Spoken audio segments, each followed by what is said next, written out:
Maligayang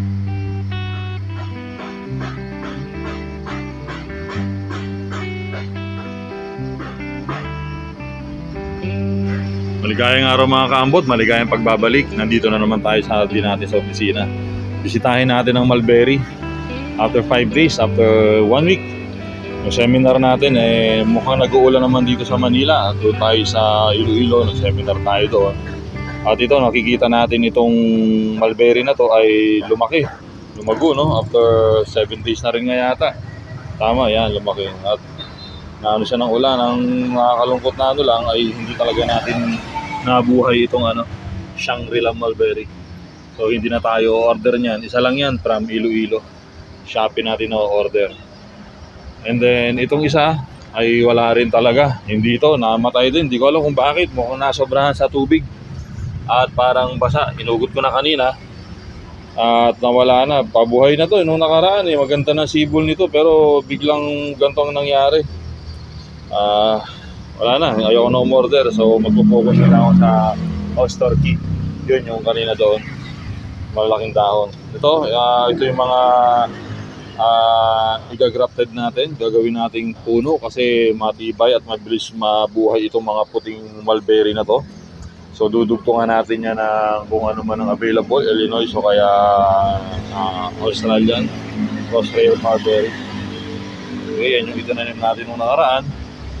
And then kung nagkulang naman kung nagsobra naman sa tubig yung mga na yon, yung Shangri-La, ito naman ay mukhang kinulang itong na-grafted natin. So hindi rin pala, mukhang hindi talaga maganda yata yung lupa na nailagay ko dito. So wala kasi masyado nagdidilig dito. At kung hindi uulan ay hindi siya mapapansin. Yan ang nangyari. At tuyo yung tuyo yung natin dito.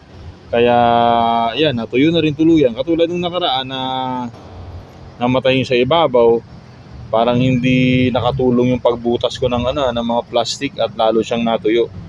Hindi siya nabuhay. Pero ang kagandahan naman ay lumaki ng gusto yung dalawang sanga. Yan o. Pero yung may ugat nung nakaraan, yan, nilagyan natin to. Tingnan natin ulit mamaya. Ay, lumaki na palang ugat. May ugat na. Subukan natin.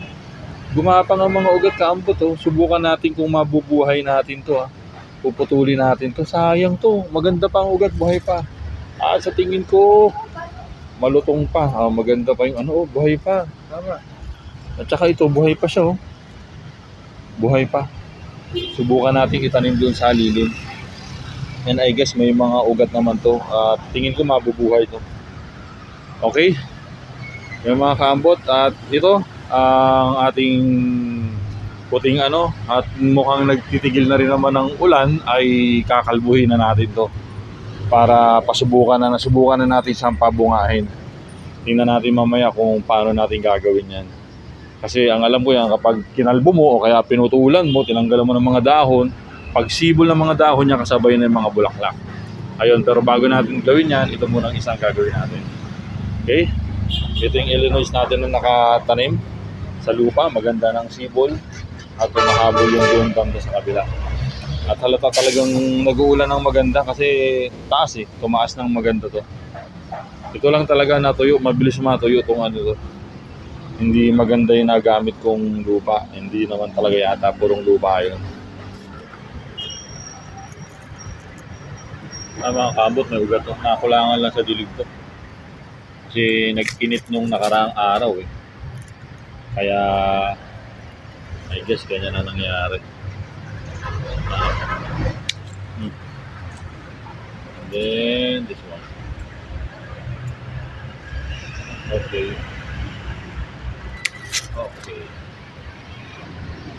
Sa tingin ko mabubuhay pa itong mga kambot kasi may ugat na siya At talagang medyo natuyo lang nung nakaraang araw. At yun medyo malambot pa yung malambot pa yung sanga. Ito rin dami ng ugat Itong isa lang ang hindi natin sigurado kung may ugat, kung talagang minarkot natin, pero itatanim na rin lang natin. Ito mga kambot, tinanggalan na natin ng plastic. Diba? Ang dami niya ng ugat. Ito yung may ugat nung nakaraan na nilagyan natin ng lupa. Ayan nga, at dumami. Pero since mukhang nag-init nung nakaraang araw, hindi na nadiligan.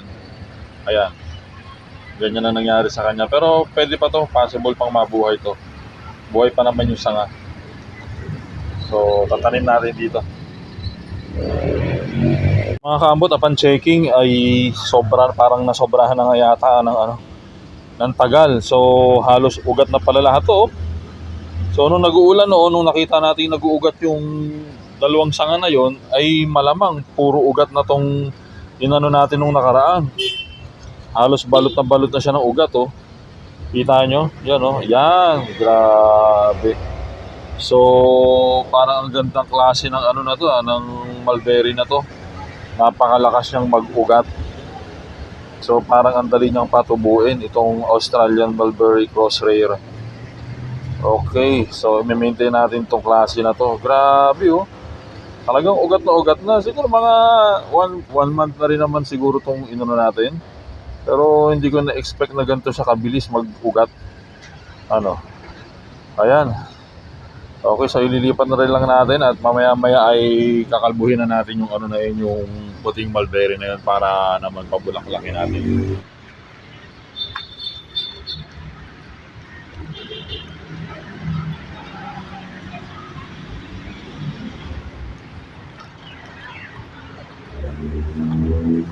Ganito daw yan eh, kakalbuhin natin.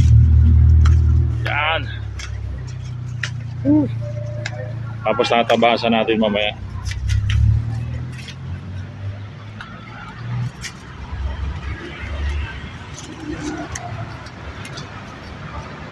Ito na siya mga kaambot. Yan.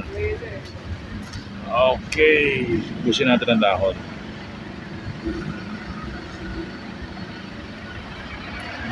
Okay. That's it. Antayin na lang natin magsibol yan. At malaman natin kung maganda nga talaga siyang mamulaklak. Okay. Till next time.